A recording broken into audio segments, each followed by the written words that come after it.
இவ்வளவு உயிருக்கு பாதுகாப்பு இல்லாத ஒரு சூழ்நிலையிலும் அந்த போராட்டத்தை நாம் நடத்தி கொண்டிருக்கிறோம். காரணம் என்ன? என் உயிர் போனால் தொழிலாளிக்காக போகட்டும் என்று சொல்லுகின்ற தலைவர்கள் தமிழ்நாட்டில் இருக்கிறார்கள். பிபிசி அதான் சொன்னாரு. கடைசியில உங்களோட நான் நிறைய பேச வேண்டும் என்று இருக்கிறேன். என் உடம்புல இருக்கிற ரத்தம்லாம் போயிடுச்சு, மிச்சம் இருக்கிற ரத்தமும் உங்களுக்கானது அப்படிதான் சொன்னார் பிபிசி. அவர் காட்டி காத்த சங்கம் தான் இது எப்படி மற்றவங்களுக்கு துரோகம் செய்யும்? இது மற்றவங்களுக்கு துரோகம் செய்யும் என்று சொன்னால் நாம் எப்படி நம்புவது? கனகாசம் பாட்டில் சொன்னார், சொன்னது நீதானா, சொல் சொல் என் உயிர், தாய்ப்பாலும் விஷமாகலாம், நீ சொன்னது எப்படி உண்மையாகலாம்? தாய்ப்பால் விஷமாகுமா? கனகாசம் சொன்னார் இல்ல, தாய்ப்பால் கூட விஷமாகலாம், நீ சொன்னது எப்படி உண்மையாகலாம்? சிஐடி மீது இப்படி அவதூறு பேசுவது எப்படி உண்மையாக இருக்க முடியும்? அதை எப்படி நாம நம்ப முடியும்? அதான் பிரச்சனை. அவதூறுகள் பேசுபவர்களுடைய பின்புலம் என்ன? கடந்த 30-40 ஆண்டுகளாக அவர் சர்வீஸ்ல இருக்கும் போது அவர்கள் எங்க இருந்தார்கள்?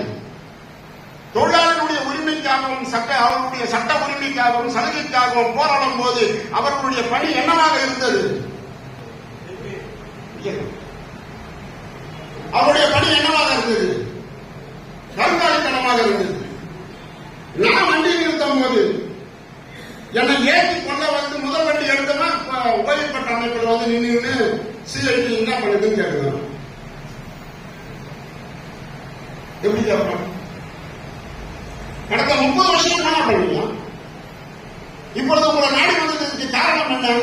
ரேவா அமைப்பு இல்லையா, எல்பிஎஃப்க்கு ஓய்வு பெற்ற அமைப்பு இல்லையா, ஏடிபிக்கு ஓய்வு பெற்ற அமைப்பு இல்லையா, பட்டாளி மக்கள் கட்சிக்கு ஓய்வு பெற்ற அமைப்பு இல்லையா, காங்கிரஸுக்கு ஓய்வு பெற்ற அமைப்பு இல்லையா? அதெல்லாம் தாண்டி ஏன் உங்ககிட்ட வரலாம்? ஜெயலலிதா அம்மையார் போட்டோ ஜோபில் வச்சுக்கிட்டு, கலைஞர் போட்டோ ஜோபில் வச்சுக்கிட்டு, நல்லா தெரிகிற மாதிரி இல்லையா, தெரியாம ஏன் உங்ககிட்ட வந்து வரான்? கரக்கோட்டை பேசி கேட்டு வந்து ஏன் அரசு ஆகிறான்? தேவாலயம் வந்து ரொம்ப ஆனந்தமான கைவிட்டு பெறாத, லஞ்சம் வாங்காத, யாருக்கு அடிமையாக அருமையான புரோக்கர், நேர்மையான புரோக்கர், அரசாங்க கிட்ட எனக்கு கேட்டாக்ஸ் வாங்கி கொடுப்பாங்க. அப்படிதான் நம்ம நினைக்கிறான். நம்ம ஆட்சி அதிகாரத்தில் பங்கு இருக்கிறோமா? ஆட்சி அதிகாரத்தில் இருந்தாதானே கூட்டணி. கூட்டணிக்கு இலக்கணமா தெரியாத பேசுகிறான்.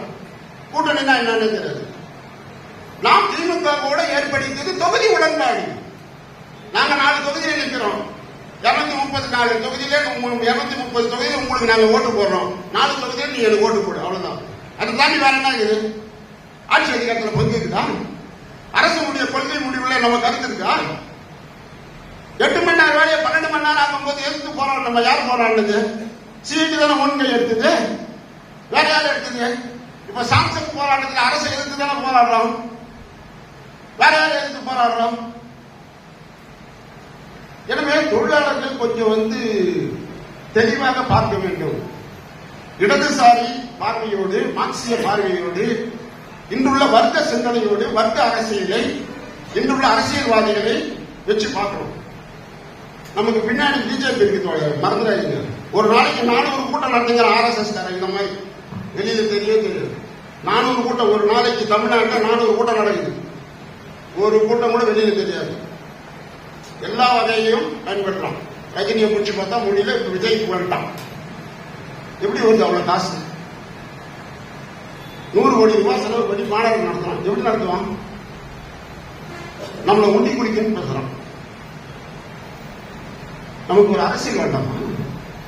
நம்ம சிந்திக்க வேண்டாமா? எனவேதான் தோழர்களே, இலங்கையில் வந்த மாதிரி மாற்றத்தை நாம் இங்கேயும் கொண்டு வர வேண்டிய அவசியம் இருக்கிறது.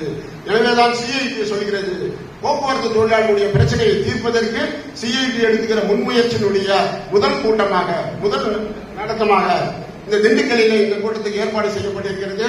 இந்த கூட்டத்துக்கு வந்திருக்கின்ற தோழர்கள், தலைவர்கள் பேசுவதை கேட்டு நான் சொன்ன மாதிரி அதை உள்வாங்கி உணர்வுபூர்வமாக நீங்கள் கீழே எடுத்து செல்ல வேண்டும். ரீச் டு அன்ரீச் என்று சென்றடையாதவர்களை சென்றடைய வேண்டும் என்று சிஐடியினுடைய அகில இந்திய கமிட்டி சொன்ன அந்த முடிவின் அடிப்படையில் எல்லோருக்கும், நம்முடைய உறுப்பினர் அனைவருக்கும் இந்த செய்தி செல்ல வேண்டும் என்று சொல்லி இந்த மாநாட்டை, இந்த சிறப்பு பேரவையை துவக்கி வைக்கிறேன். நன்றி, வணக்கம்.